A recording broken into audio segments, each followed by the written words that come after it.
Everyone, we're just going to wait a few moments for people to join us.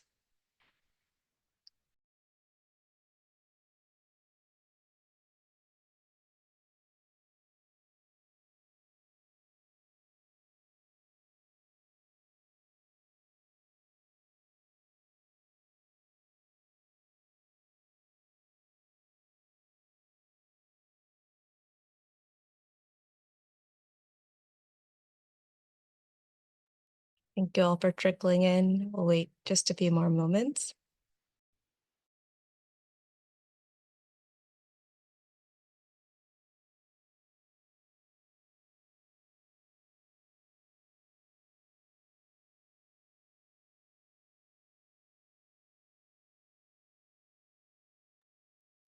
We're going to be live streaming this on YouTube, so we're just waiting a little bit for that. But thank you all for your patience.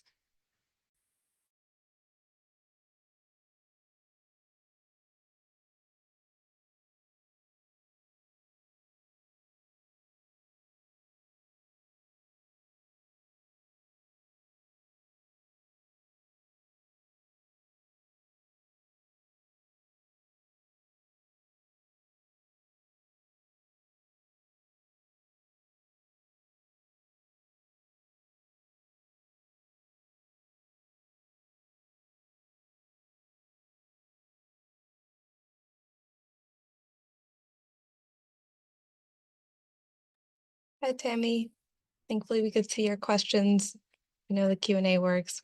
We have a couple of technical difficulties we're working on, but we'll start the webinar as soon as we're all ready to go. Sorry about that, you all.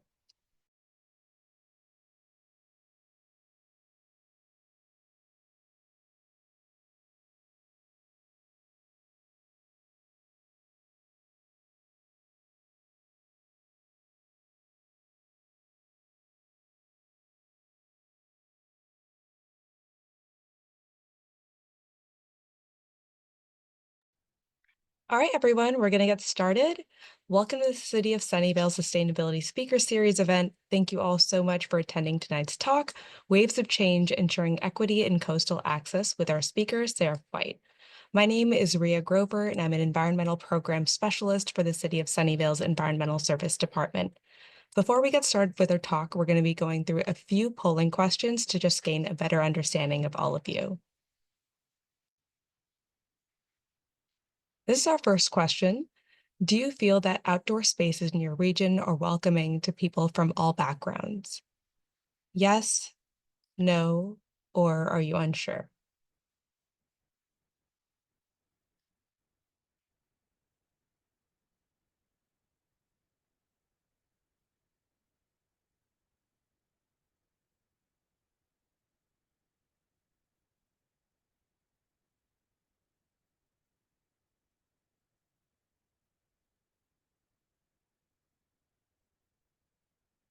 All right.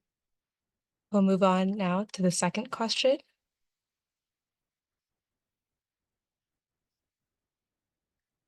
What are the biggest barriers that prevent you from accessing the coast? Is it the lack of transportation, such as limited or no access to public transit or difficulty finding parking? Are there high costs, such as expenses for parking, travel, or necessary gear making it difficult to visit? Is there a lack of information, unclear or missing details about access points, permits, or regulations? Do you feel unwelcome or unsafe? Do you have concerns about safety or feeling out of place? Or are there physical or language barriers, such as lack of ramps, trails, enough space for large groups, or enough information in your preferred language? Otherwise, are none of these barriers for you?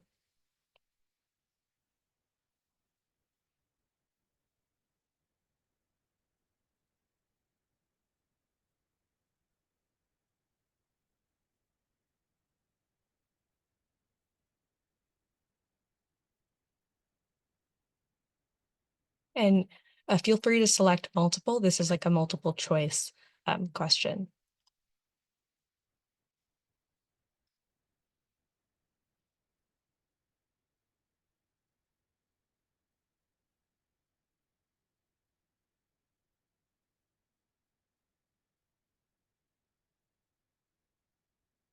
Okay, we're going to be moving on with our third and final poll question. How important is access to the coast and other outdoor spaces for your well-being and quality of life? Is it very important, somewhat important, not very important, or not important at all?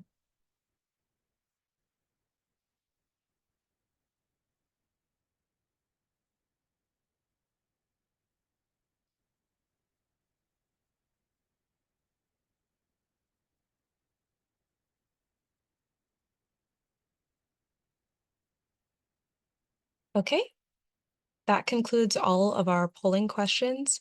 Thank you all so much for participating, and we're going to move on to talking about our scoreboard. The City of Sunnyvale's Climate Action Playbook is our plan to reduce our carbon emissions. We've released an updated playbook and Game Plan 2028 that has a new carbon neutrality target to align with the state's goals. To keep up with climate actions the city's taking and our most up-to-date greenhouse gas inventory, check out Sunnyvale's scoreboard at sunnyvaleclimateaction.org or click the link dropped in the Q&A. The Sustainability Speaker Series event is achieving one of our many goals by teaching us about empowering our community. Before I pass it on to our host, we are dropping a link to our survey in the Q&A to fill out at the end of the talk. We really want to hear from you and find out what you think of the event, so please do fill it out. Now, I'd like to introduce our speaker and our host, Christina Pistone, our Sustainability Commissioner, who will be providing you with more information and introducing our speaker. Thank you, Ria, for the introduction, and welcome everyone. Good evening. Thank you for joining us for this year's second Sustainability Speaker Series event, Waves of Change, Ensuring Equity and Coastal Access. A quick background for those who might be new to this, the Sustainability Speaker Series brings renowned experts in sustainability research and policy development to share their ideas and innovations with our community. Our theme for the 2024-2025 year is Beyond the Shoreline. And our shoreline plays an outsized role in efforts to mitigate climate change and create a more sustainable world. And maintaining connections with these natural spaces are important to empowering our community in our changing climate. Tonight, Seraph White will discuss the importance of equitable access to the California coast. Together, we will discover the barriers that prevent many communities from enjoying our shared outdoor spaces and explore meaningful opportunities for change. Some quick housekeeping. Webinar information. This webinar will be recorded and will be uploaded to the city's website in the following weeks. We will also be sending everyone the links to resources discussed following the webinar. Attendees can type questions into the Q&A box at any point during the event, and the questions will be answered during the Q&A session in the last 30 minutes of the event. Questions will not be visible to the audience until they are answered. We will try to answer as many questions as possible. And also, we value feedback, so please fill out the evaluation form on the Google Forms after the event. The link will be posted and it will go out in an email afterwards for those who registered on the Eventbrite.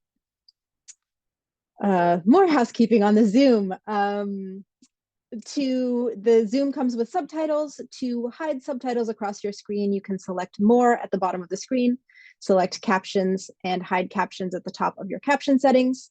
And you can also see the full transcript of the event under More at the bottom of the screen, Captions, and View Live Transcript or Show Captions. So now to our main event. To introduce our speaker, Seraph White has been the Executive Director of Outdoors Empowered Network since the beginning of 2020. Outdoors Empowered Network, or OEN, increases equitable access to outdoor spaces by supporting outdoor gear libraries and outdoor leadership training. Over the course of her tenure, she has exponentially grown the network from 7 gear libraries to nearly 40, with a geographical range from Maine to Hawaii. She has additionally built the framework we are going to learn about tonight to understand how to remove barriers to the outdoors that go beyond just access to gear. Seraph was born and raised in San Francisco and is also the mother of 2 Bay Area teenagers that she has raised to love the outdoors. So I will turn it over to Seraph now. Thank you so much. It really is such an honor to be here with you all today. So I'm going to be speaking about increasing access to the outdoors, and specifically to the coastline here. There's going to be a lot of, because I work nationally, there will be some more generalized thoughts that I bring forth. But as a lifelong Bay Area person, I hope to bring some local understanding as well. So yeah, if you could move to the next slide, perfect. So before I start, I do want to start with a land acknowledgement. Outdoors Empowered Network, we are based in San Francisco. We acknowledge that we are located on the unceded ancestral homeland of the Ramaytush peoples, who are the original inhabitants of the San Francisco Peninsula. We recognize as the original stewards of this land, the Ramaytush understood and understand the interconnectedness of all things and maintain harmony with nature for millennia. And we honor the Ramaytush peoples for their enduring commitment to the Mother Earth. There's a lot of conversation about why land acknowledgements, what's the purpose of land acknowledgements, like how do we do those in ways that are integrous. I think that the piece that I want to say here as we start to talk about outdoor recreation is that we are recreating on land that has been in relationship with people, has been part of their communities for really into the beginning of so many of their stories. And we really have to move away from a culture in outdoor spaces that treats land as untouched, as land that is separate from us as humans. There's a lot of very real erasure that happens in outdoor and conservation spaces around, particularly the indigenous communities for whom this land was theirs first, and for whom they continue to engage with this landscape. So a little bit about Outdoors Empowered Network. I'm going to just have a couple of slides that go into what we do and what we are. This is our mission statement. We're a national network of community-led, youth-centered outdoor education groups dedicated to increasing access and diversity in the outdoors through gear libraries and outdoor leadership training. We really believe that it is that the collective work that we're able to do together that really creates a different experience for our communities around equitable access to nature. We all need each other to do this work. And next slide. And we are in a lot of different places. We work with libraries from Maine, Seattle, Hawaii, Austin, just throughout the country. And we support access to gear for over 30,000 youth each year, which is quite a lot of youth getting outside. Our members partner with community groups, and that's really, it's that gear lending and really supporting communities to have their own youth go out on trips. That's what really we believe is important about our model. And all of our members have these 3 core trainings. So they all have some sort of gear component, some sort of training component, and some sort of community support component. So most of my lecture is going to be about how we get past gear, but gear is a really important piece to getting outside. There are very few situations where you want to be in outdoor spaces without some sort of hat or shoe or, good warm jacket or backpack, chairs to sit on. And camping gear can be very expensive. When we're building a library, our rough estimate is that it's about $1,000 MSRP, $1,000 retail to purchase the gear that you need for one person. And so if you are part of a community that has been disenfranchised from outdoor spaces, that means your whole family has to spend that capital expense, that startup expense, to even see whether or not you like sleeping on the ground. $4,000, $6,000, $8,000 is more money than most people have to try out sleeping on the ground. And so it really, gear is expensive for everyone, but it does impact communities that have experienced disenfranchisement from the outdoors, whether through racism, violence, segregation. There's a lot of unfortunate stories that have happened in outdoor spaces in this country. Likewise, training is important. If you grow up setting up tents, it may seem second nature, but if you haven't had the opportunity to go out camping with friends, with family, with aunts and uncles, You may not know how to get that set up, and maybe setting it up in front of your kids for the first time isn't necessarily where you want to give that a try. So all of our members also have some sort of training programs. Some are more formal, like our local library, which is Bay Area Wilderness Training. They support the training for hundreds of school teachers each year to teach them how to take their youth out on field trips. And then the gear is available for them to take their youth out. In other situations, it's more informal. It's more, this is how you get started on doing some of these activities. And then all of our libraries have some sort of community support. This can be translation support. The outdoors is a very monolingual English only space, unfortunately, still. There are a few efforts being made in places like California, but it's nowhere near enough or as broad and diverse as our languages are in this country. It might be support around making reservations, knowing where to go, knowing how to manage, just all of the different parts of figuring out how to get outside. So all of our libraries have this work that they're doing, separately. But that brings us to then, what does our organization do? On the next slide, what does OEN do? So we provide support for our members in 4 primary areas. We do a lot of work around gear acquisition. As we said, gear acquisition is extremely expensive. When a library is building out their gear library, we're generally able to get them through nonprofit pricing and kind fundraising the cost of their gear for somewhere between 30 to 50% off of the retail price, which for a nonprofit is just can make such a tremendous difference. In addition, we offer a lot of programmatic design support.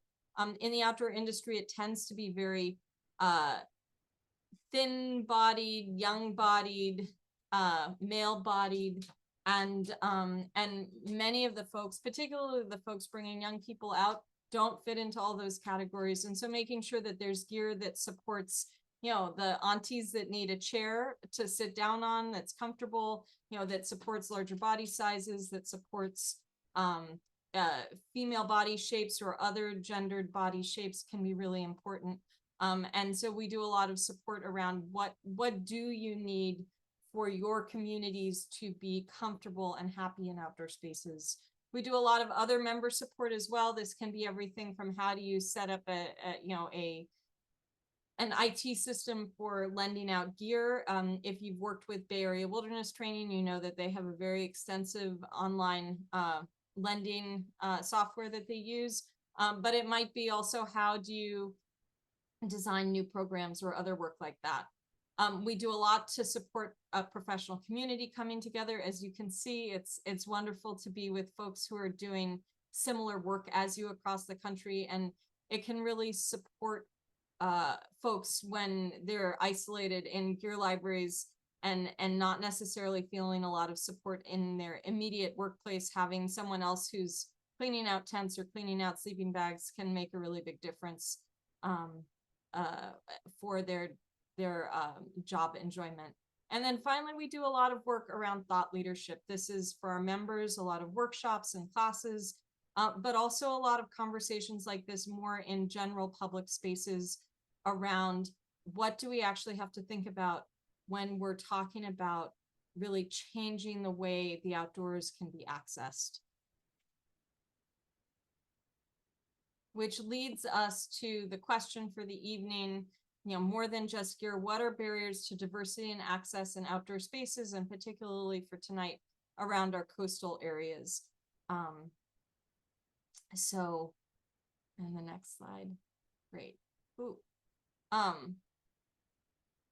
So the first, can you go back a slide? I think we skipped one. No. Okay, sorry. Okay, that's fine. It's fine.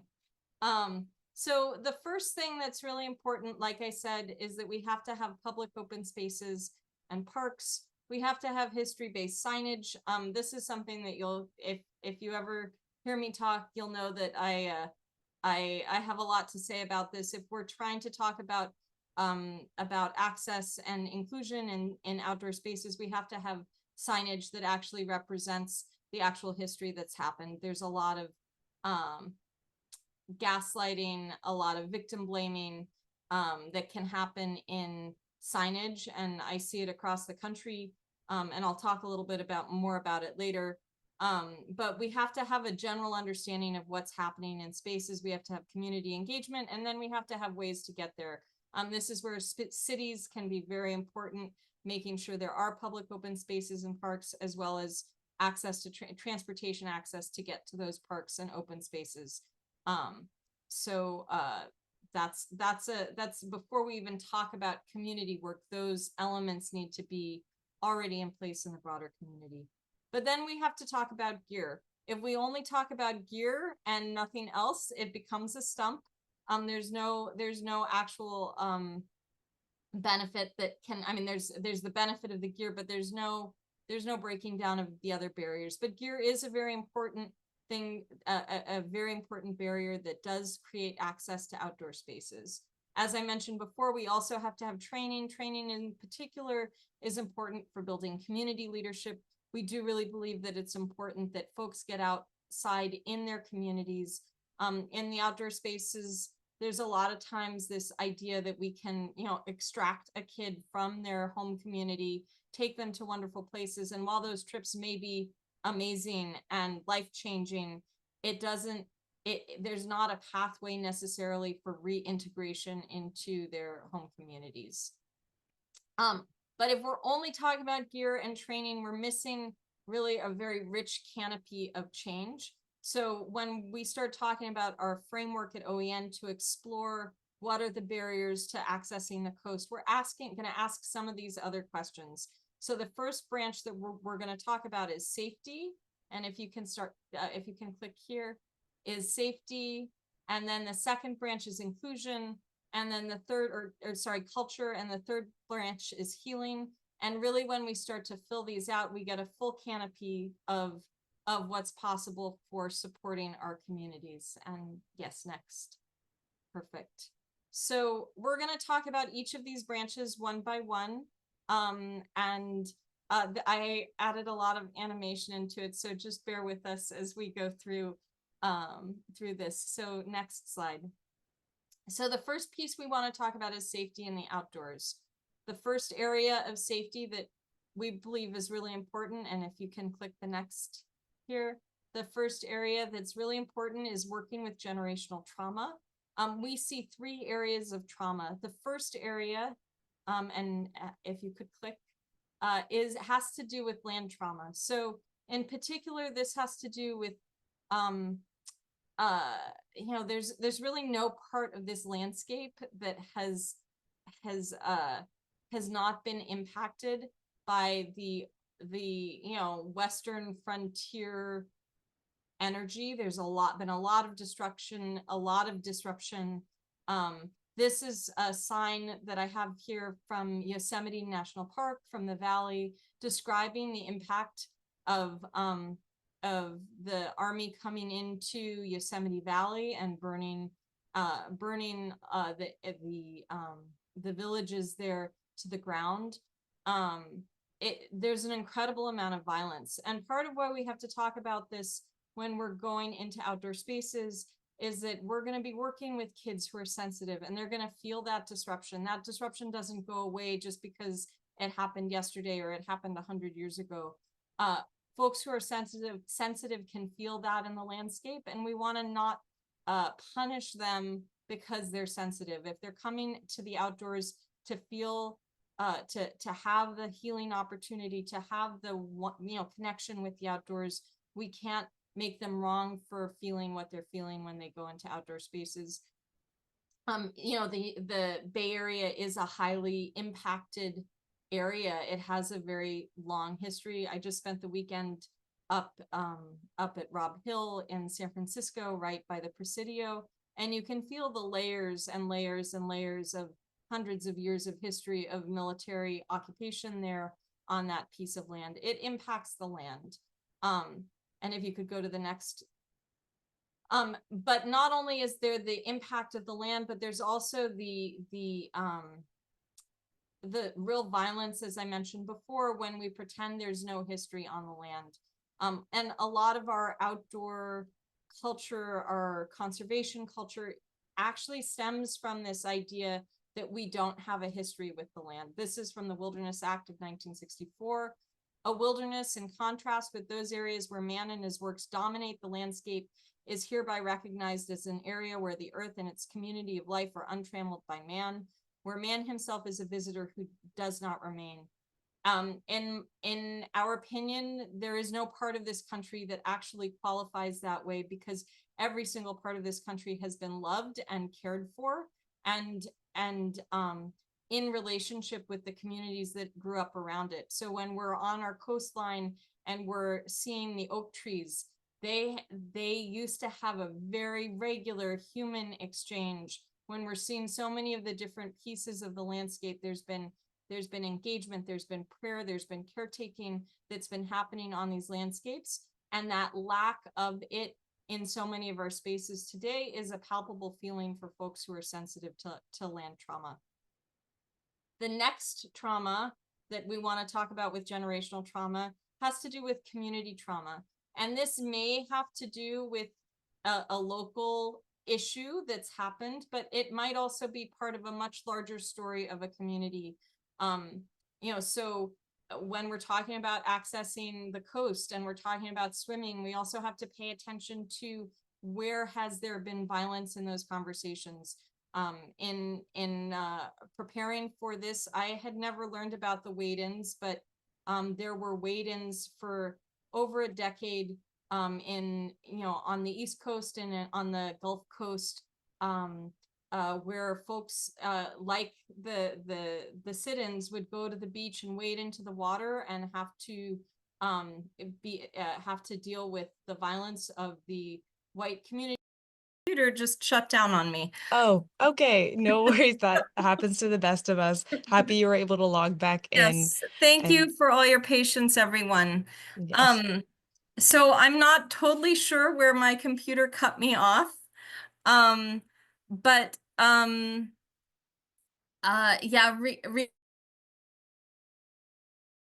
yeah, I don't know if you could maybe share just the last thought that I was sharing around community trauma. Sure. It was about wade-ins. So you were Yes, just okay. addressing those. Yeah. Great. And are you Perfect. all able to see my screen? Perfect. No, that's very helpful. I appreciate it. So, so I had learned in researching in particular, challenges to access in water spaces that are historical, that affect communities that we work with. I had been researching the wade-ins, which to my chagrin, I had not learned about until now. And they happened during the civil rights period on segregated beaches throughout the South and particularly the Gulf Coast. Like the sit-ins, it was nonviolent protests that oftentimes resulted in both police and vigilante violence. And the beaches for this particular sign in Biloxi, Mississippi, were not integrated until 1968, which is not very long ago.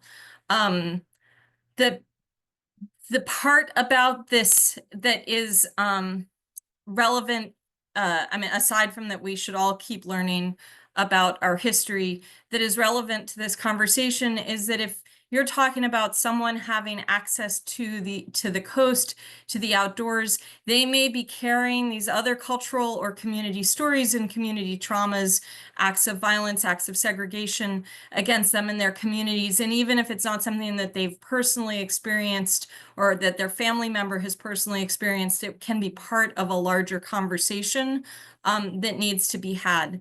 So whether it's that you are working on your own challenges to get into the outdoors because of how your community supposedly is supposed to encounter the ocean or the beach because of these historical traumas that your community has experienced, or you're working with other groups. It's really important that we both honor the impact that the history has had on us and not create shame stories around why, you know, that we should go outside even if it doesn't feel right.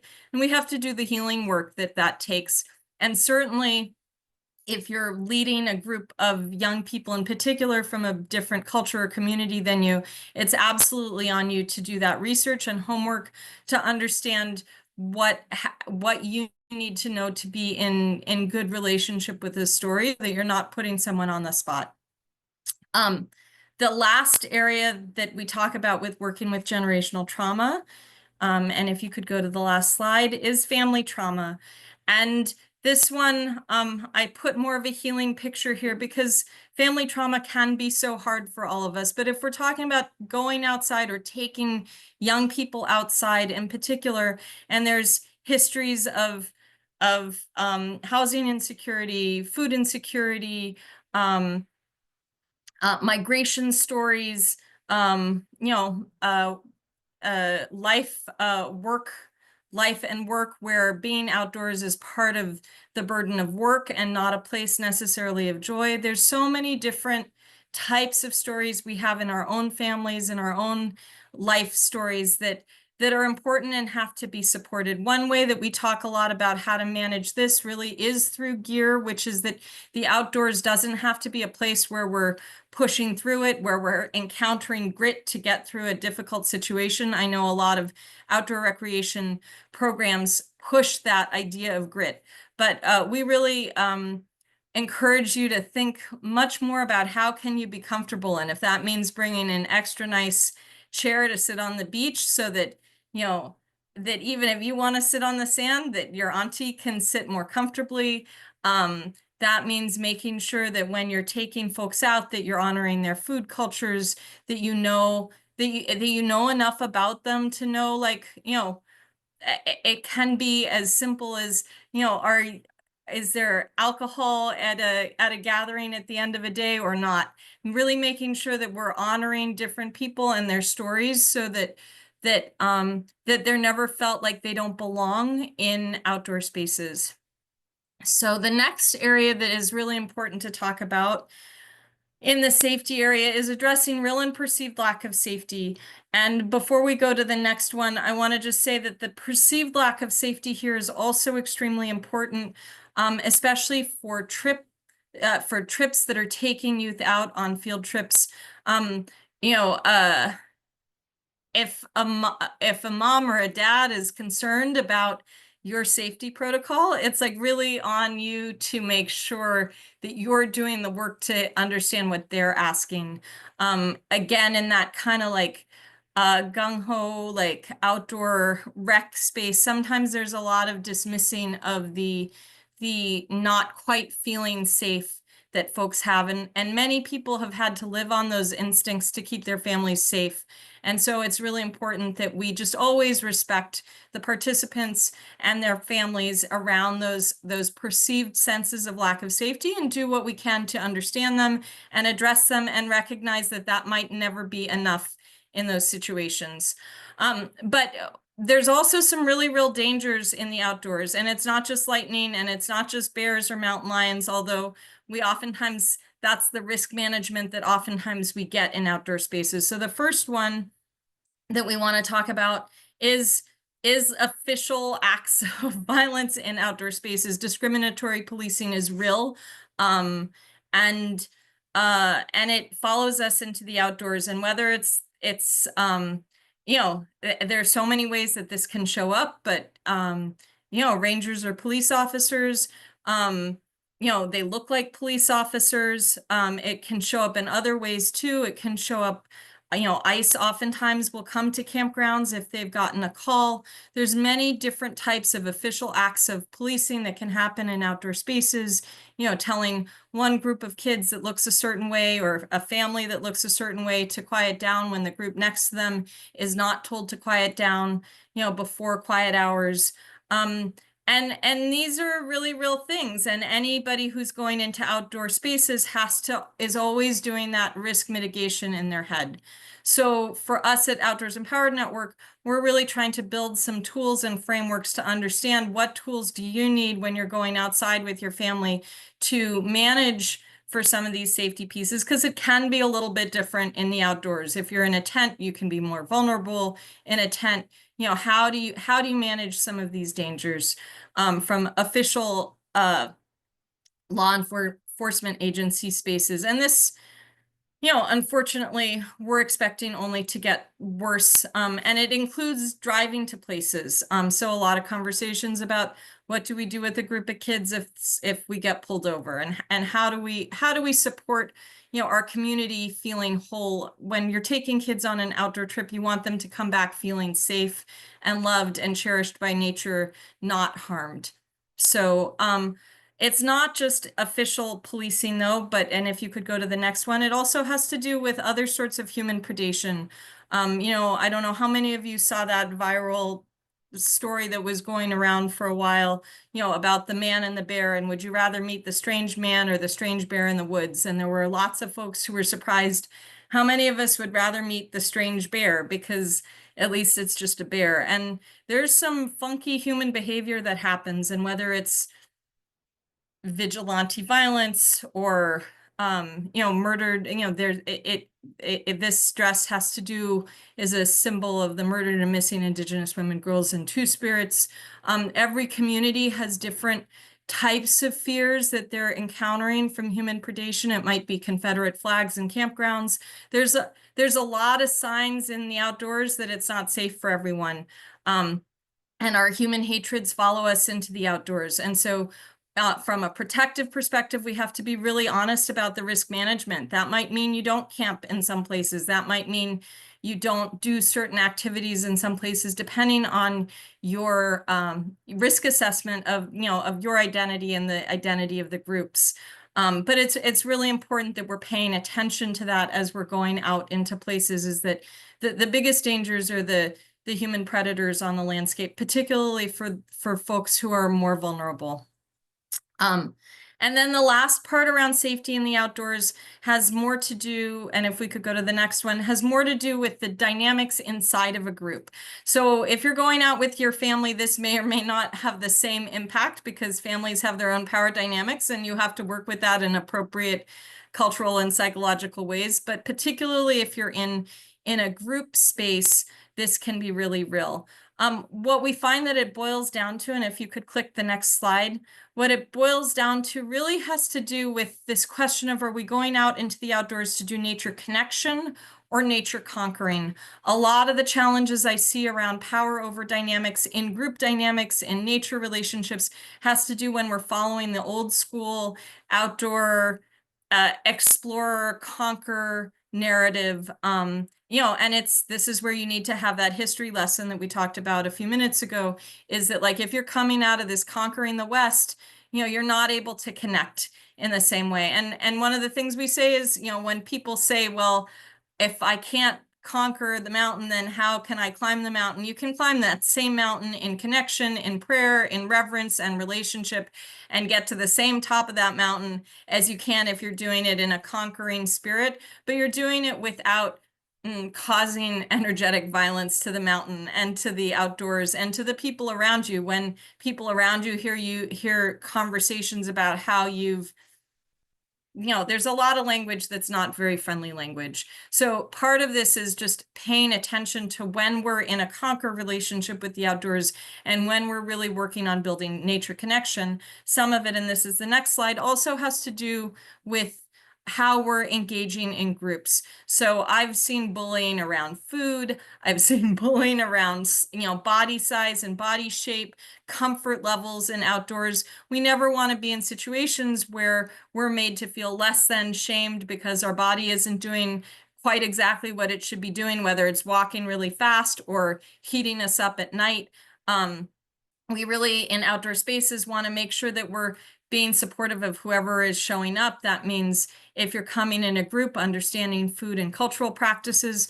On the camping trip that I was just on, we had cookies for the Jewish holiday that was happening, and we had dates for break fast for anyone who needed to break fast for Ramadan, food that was available before the sunrise, a lot of very explicit spaces for people to come and go for prayer needs as was needed. We have to be responsible for each other in community and know who's showing up and make space for them to do what they need to do to be in integrity with their culture, their values, and their own ability to connect with themselves and the outdoor space.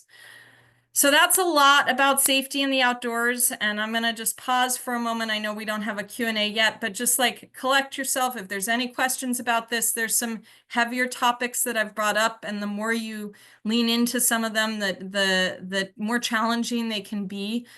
So just this isn't a happy part of the lecture. There's some very real challenges that we have to very deeply look at in order to make the outdoors actually safer for folks in our communities. And that goes to the next slide here. So the next piece that we think is really important to talk about is culture in the outdoors. And this really falls into two primary areas. The first one is like inclusive practices. And if you could click again, is inclusive practices. And again, and this really has to do a lot with, you know, language, with food, like I said earlier, clothing. There's a lot of ideas about how you should be in outdoor spaces, but we can bring all the pieces of who we are into outdoor spaces. I've cooked so many different types of food from so many different cultural spaces and outdoor when I've been in the outdoors with different community members. Language is such an important part for how we connect. And how we present language in outdoor spaces and how we present food can really communicate who's welcome and who's not welcome. That sign is from a national park in California, Kings Canyon, one of the visitor centers. They're one of the only visitor centers that I've been to, and I've been to a lot of places where everything is just really well translated into Spanish as well as English and really presented not as an afterthought, but as a very front and center piece. And there was, you know, frankly, more diversity at that particular campsite than any other campsite I've seen, including the one that was 30 miles down the road that did not have language diversity. So how we design our signage, how we present our inclusion is a really important part of this conversation. The other piece that's important, and if we could go to the next click, has to do with really understanding and the next click as well, some of our cultural activities and practices. We have to pay attention to the cultural values. We have to pay attention to cultural activities. This is particularly true with the Indigenous communities that I work with. For them, getting outside is not about outdoor recreation at all. It's about cultural reclamation. You know, in this picture, it's one of the women that I work with she's a Dene elder down in the western part of the Navajo Nation, and she's teaching my daughter about corn harvesting and all the stories that come with that. It's just a moment, a thought of this, but it's just so important that we understand that the outdoors isn't about recreation, and actually for many people, and thinking about it only as recreation can actually be harmful, that we have to actively work to create whole spaces where folks can really feel safe to bring their cultural practices and their languages and do it in the ways that work for what they need, as opposed to this idea of it being like an athletic leisure activity.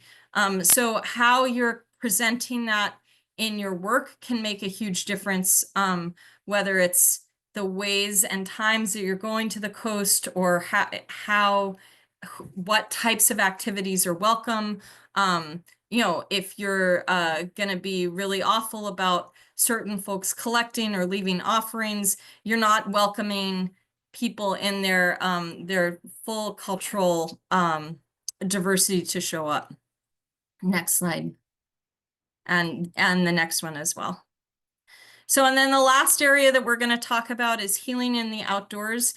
This is a newer part of my framework and understanding of this, in part because I was doing so much risk management that I was getting It was hard. It was emotionally challenging. We have to always remember to bring the healing work in as well for ourselves, particularly when we're caretaking organizations, families, people, parents, children, communities. We have to be finding ways to support that healing for us. So the next, please.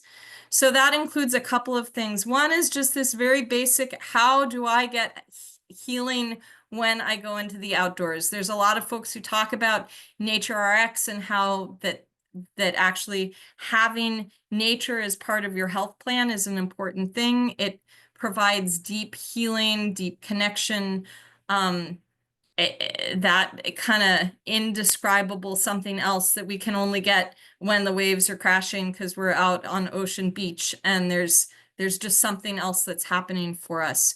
One of the things that I've been really looking at a lot is what are those tools? Because, for me, as I get older, I have teenagers, it's not always walking a lot because sometimes I get achy and cranky and I don't always have the time. So what are those tools? What are those practices that allow me to actually find that peace, find that centering that's so important?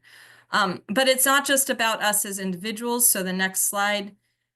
It's also about how we show up in community, what the community health is next, and the next picture, yes. So community healing, affinity groups, community engagement, all of these things happen in the outdoors in really important ways. And if you could just do one more click, that would be helpful. In really important ways. The affinity group space has been so important for so many groups for so long. You bring the food that is comfortable. You bring the languages that that are comfortable, the cultural experiences that are comfortable. It helps build community resilience. It helps build community connection. And we get our healing also when we're with each other, not just in stressful workspaces, but sitting around a campfire or a camp light or walking together on the beach. All of these pieces are important for our sense of health and well-being, particularly as times get challenging. One of our libraries is down in the LA region, and the community that she'd already built around her library was really instrumental in getting, so many people supported with temporary shelter, temporary cots, and other, classes and other ways to get supported as their community was in a traumatic moment.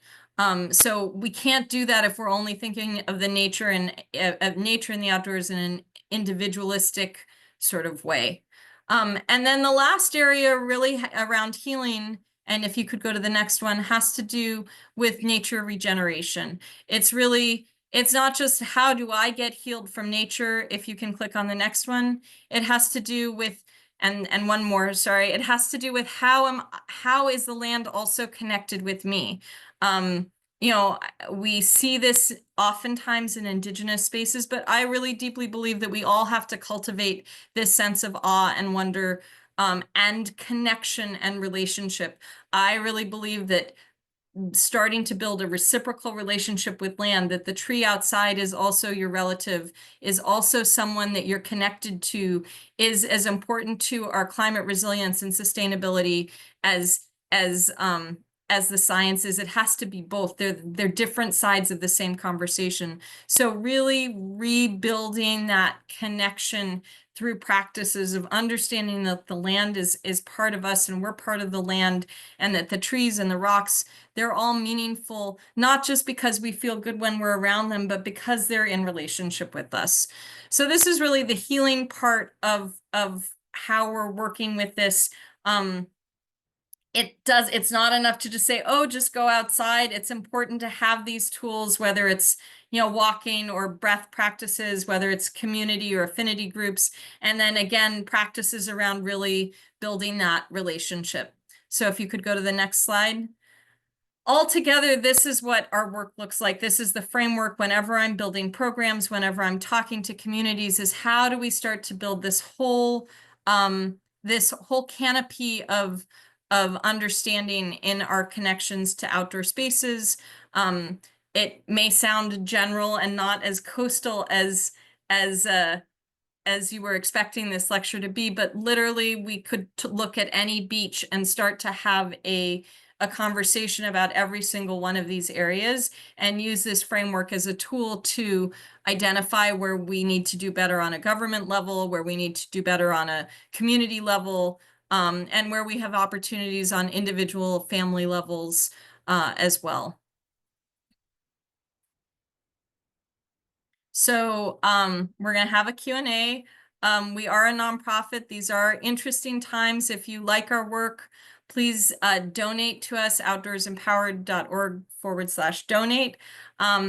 Engage member libraries in your region. Here in the Bay Area, we work very closely with the Bay Area Wilderness Training. They get loans out for 20, they lend out 25,000 items worth of gear each year. They support field trips for about 5,000 kids across the Bay Area.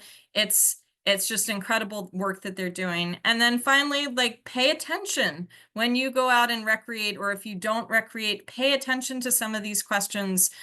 Some of this has to be internal work, especially how we're connecting versus how we're conquering, whether or not we feel threatened or afraid or not quite safe in outdoor spaces, to like really notice that and not push that away, but to name it so that we can do the work to do the risk mitigation around it.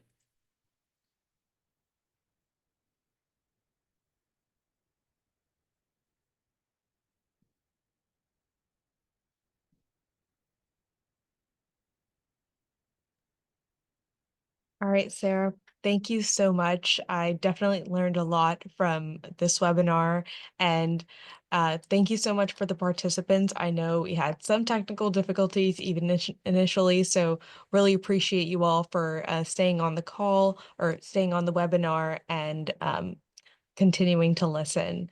So if you have any questions, please do enter them into the Q&A box if you haven't already. And if we don't get any questions, you can always feel free to email us at green@sunnyvale.ca.gov.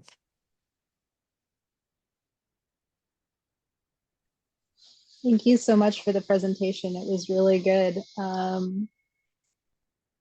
I was wondering, one thing that Sarah, one thing I've struggled with as a white person in these particular spaces is how to be mindful of the trauma and the history that somebody might be coming in with versus sort of being able to be mindful of that without being like othering and being like, oh, well, I have to, treat you differently than I would treat someone else because of that. I was wondering if you have any success stories of what good allyship looks like and how people can engage in those ways.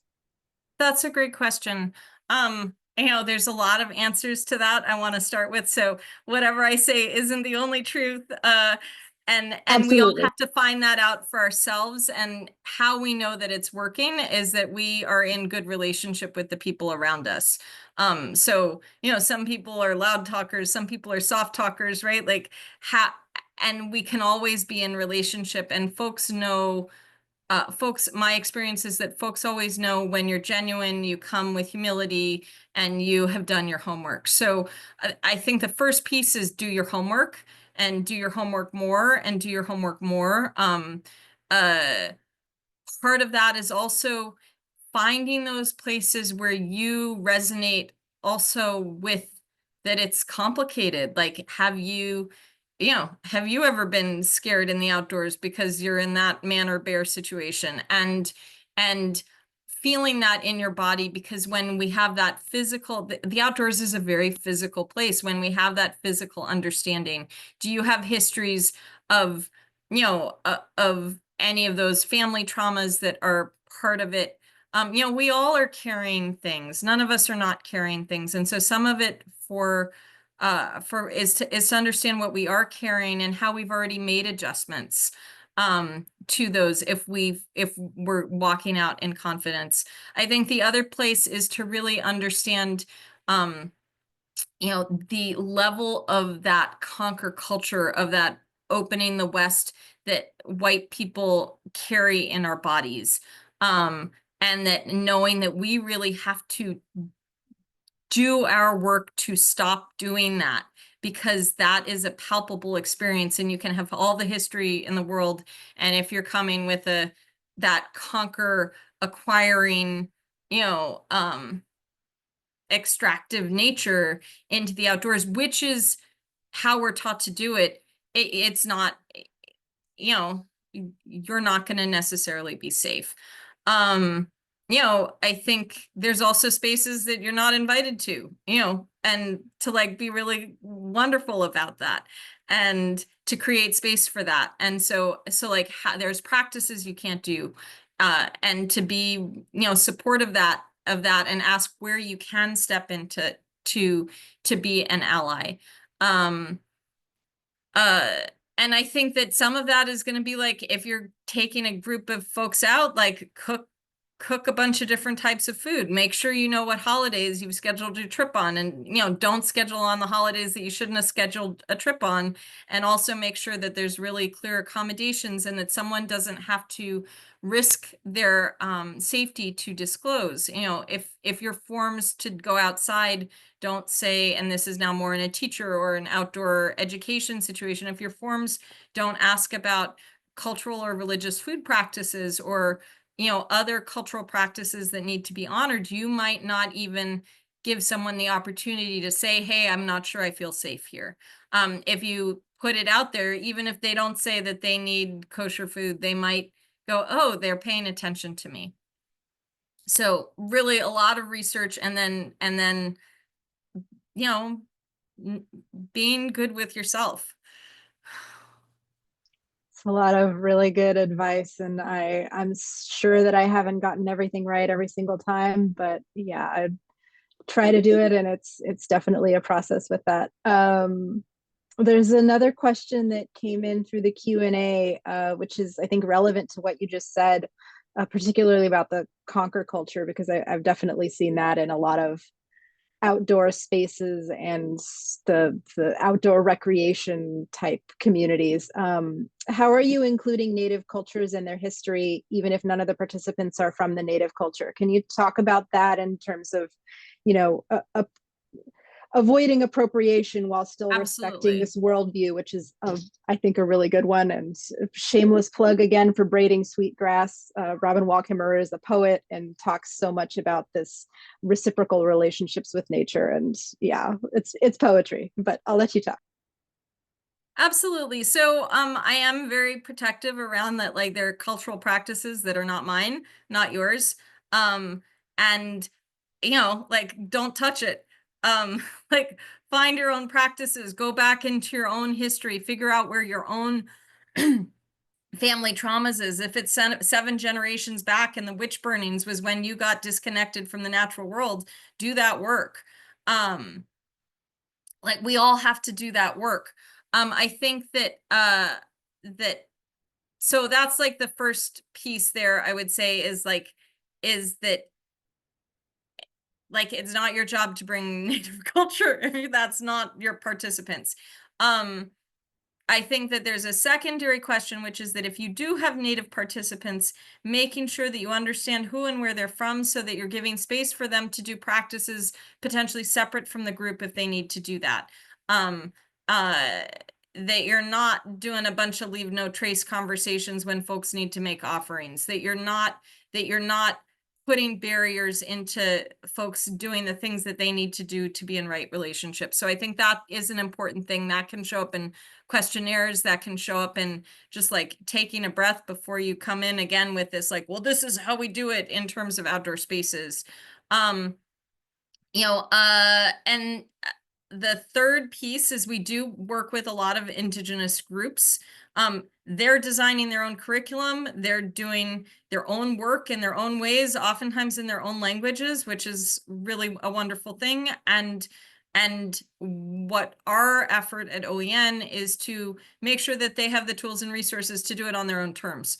And I probably shouldn't be invited into most of those spaces. So really having a lot of respect for creating spaces that are, that I don't go to, or that other folks don't go to, creating those spaces.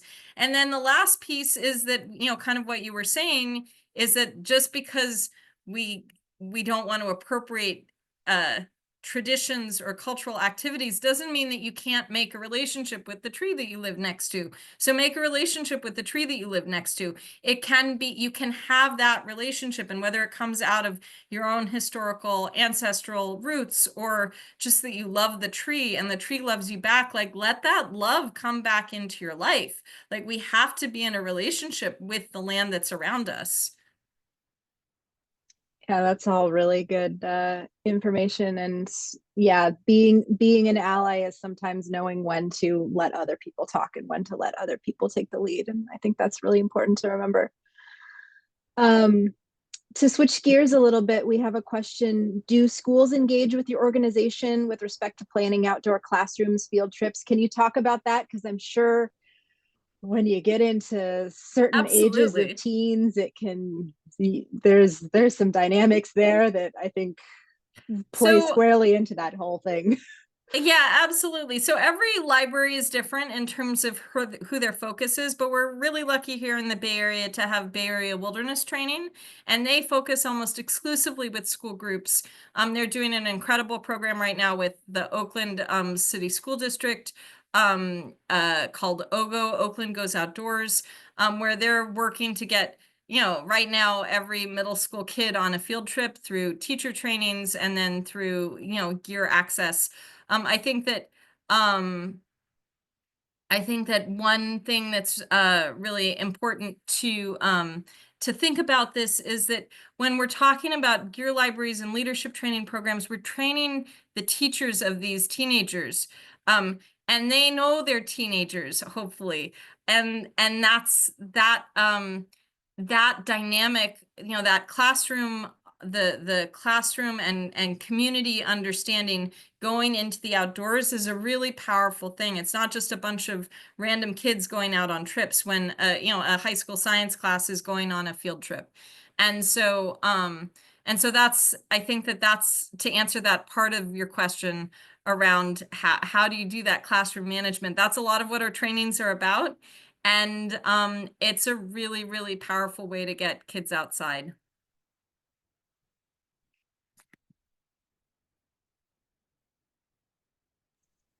Thank you. Yeah, and it's an important age to get them, you know, building these relationships as well, especially when we're talking about generational and familial, potentially trauma going there. So we have a question from the Q&A again. The concept of trauma of place is new to me. Can you recommend books, authors of how to be, recommendations for reading or maybe listening, for how to be mindful of the energy in the outdoor places, and any further reading on this very big topic that you gave us an overview? So I think the first piece of it is that it is a really local question. Like, what happened here? Do you know what happened, you know, here in San Francisco, here in Sunnyvale, here in the Bay Area? Do you know the histories? Have you asked for more? Have you, like, when, you know, when you go to, you know, a place that has signage, do you ask what's behind the sign? And so a lot of it is like just starting to pay attention. You know, place and the energetic memory of a place is local to place. It's not a generic idea. It's, you know, there are places that I go and I get sick on those landscapes. And there are places where, you know, I've done a lot of road trips with my kids, and we'll drive through a city or across a state line and we'll all go, oh, we're in a different place now. So like some of it is also just like recognizing when your body shifts and you're driving, and did you cross a county line? Did you cross cross into some other place? But a lot of history is important. Always ask questions, always ask about where you are, always assume that it's not just some generic, you know, wilderness space, but that there's a history there. Learn about the people who loved it before, learn about what happened to them, learn about where they went after whatever happened to them happened to them. You know, learn about. So much of it is just really being responsible to learning the history of a landscape, in the same way that if you're becoming friends with someone, you learn about why they became who they are, and giving the landscape that much respect to do that homework. I think that, there are some broader, uh, you know, broader themes around history that are helpful to read. If you don't know anything about the history, if that makes it harder. But I would say, again, start local. I know that here in San Francisco and on the peninsula, the Ramaytush.org has a lot of very helpful information about the history of this particular landscape, as do many of the other indigenous communities around the Bay Area. They're oftentimes the record keepers. And then pay attention when you go places. How does it make you feel? I think there's a lot of similar advice there to climate adaptation in general. There's some, as you presented today, there's some broader takeaways and context that is common to many places, but a lot of this is very local and very specific to one place or to the other. And knowing those particular places is not necessarily easy. But if you think of anything later, then we can certainly send it out to the attendees in the follow-up email.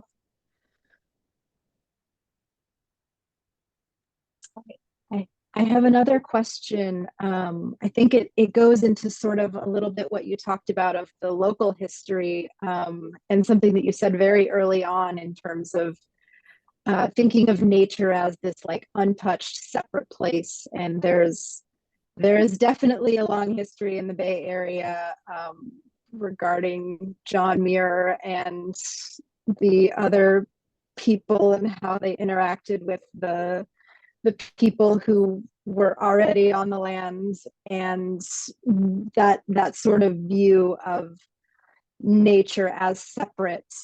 And that could be some place to look into the history of those people as well. But to bring it back to the city thing, we think of nature as like untouched and separate. Do you have, maybe it's a little beyond the scope of what you do, but are there ways to make sort of more urban city nature spaces more accessible? Are there things that you see that generally work very well in these kind of spaces for things that would be more like local, more accessible, more integrated into the communities where people live? Absolutely. So I think that the first thing that's just really important to say is that I am not a fan of this like kind of a paradigm of untouched and then sullied. There's a lot of not so nice, very misogynistic connotations that come with that we carry over into the way that we understand landscapes. So I think that that's the first thing. We are just so lucky to live in the Bay Area. Obviously, cities need to do a better job with transportation around connecting nature spaces to folks who don't have access to transportation. But just whether it's the ridge of the mountains going down the peninsula, or all of the open space in the South Bay, to the East Bay regional parks, to the just the incredible spaces in the North Bay. I've camped in multiple urban, semi-urban campgrounds here just in the Bay Area that are not far from anything. Just this weekend, I was at Rob Hill in San Francisco, which, for those of you who don't know, is a campground literally in the middle of the city, that is part of the Presidio Golden Gate National Recreation Area. So there's a lot of ways to connect. We're very lucky with the nature spaces that our cities have created, although again, we have to do more work around transportation. So I mean, I think that that's the first thing. And then the second piece is all these parts of the framework still apply. You need to have gear in many situations. That might look like a stroller or a baby backpack, or, a chair for grandma to sit on at the park, but you're still looking at gear. You still need, ways to know how to manage that gear, and then you still have to manage for safety. Safety is a very real issue in urban areas. Both types of human predation. You have to look at how we're engaging with the outdoors. Are we being disrespectful to the outdoors, disrespectful to our communities? Are we, we can bring that same conquer energy to a hike through the city as we bring into into spaces that are farther in rural areas. And then and how we're engaging in our communities, how we're engaging culturally with our food, how we're engaging in terms of healing. All of that we can do in our urban parks, and more expansive nature areas that surround our cities. Thank you. Yeah, I mean, there's a lot of opportunities, and there's a lot of different spaces that I think, particularly around here, that we have access to. So hopefully this has definitely brought some awareness to all of those issues, and how they are similar or how they might be different.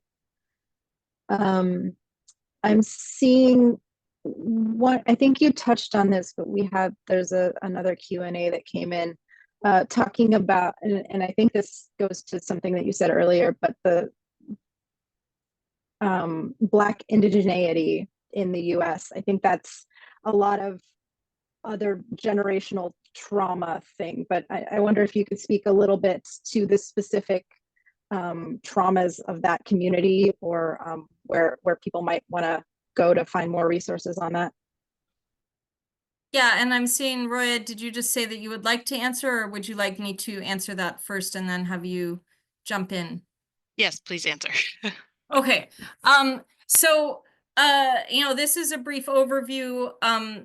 For my focus, it has to be what a community needs. So if a Black Indigenous community was working with me, we work, I don't do the work, whatever their cultural practices are, in their particular piece of land, in their particular cultural traditions, that's the work. There's I guess the other thing that I would say is that there's a lot of work to do around racialized identities and safety in outdoor spaces, with the policing, with the generational trauma, whether it's the wait-ins or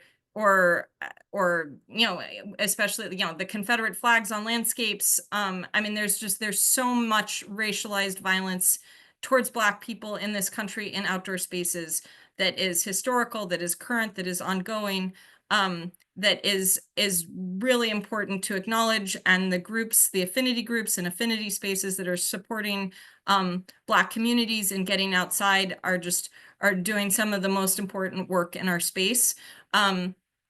Indigeneity itself is it doesn't fall in that same racialized line. Indigenous communities themselves are part of who determines who belongs in them, and that's not something I have anything to say about, because that's not part of my own identity, other than that there's a lot of discussions and that folks have about that, and it's not my conversation to have.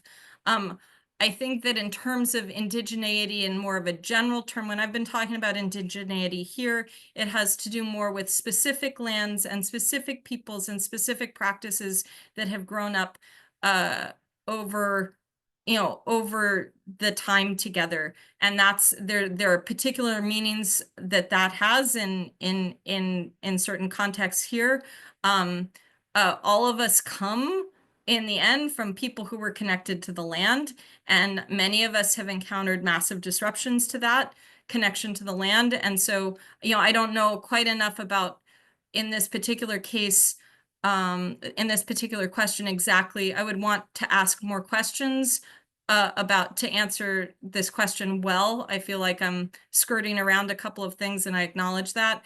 But again, when we're talking about Indigenous communities here, there's a long-term connection with landscape that we have to be looking at. And then there's practices that are true for Indigenous communities across the world, that when we travel and when we move into different spaces, we also still can practice and be in relationship with.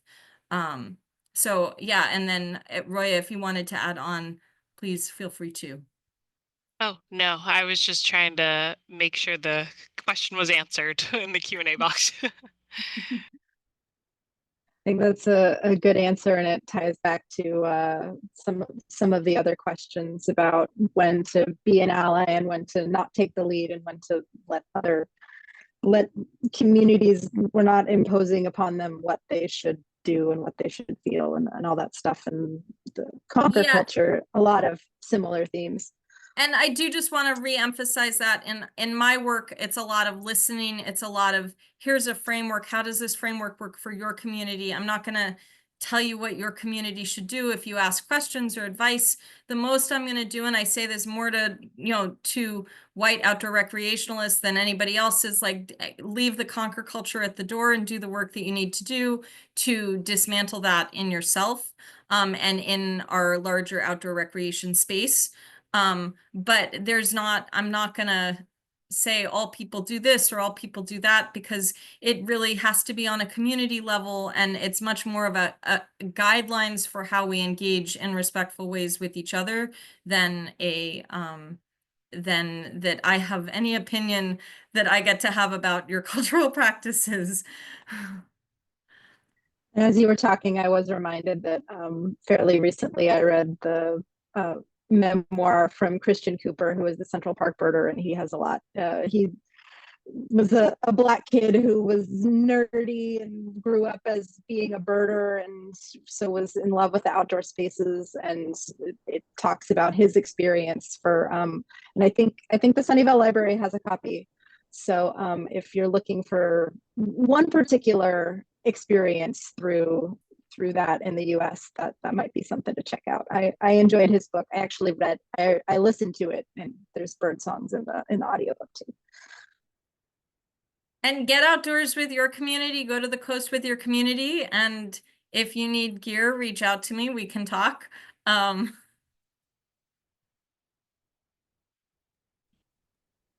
Sounds great. I don't know that I think we have ran out of all of the Q&A. I think we answered everything that people had to ask, and there's been a lot of good discussion and a lot of good things to hear and listen and think about, and I think it's not necessarily a context that many people have considered before you have to consider it, but it's definitely, I think, a foundation that's good for us all to have in mind as we interact with the other people in the world and interact with nature, and go forward into our changing climate, whatever that's going to look like, and how we can maintain those connections for many people without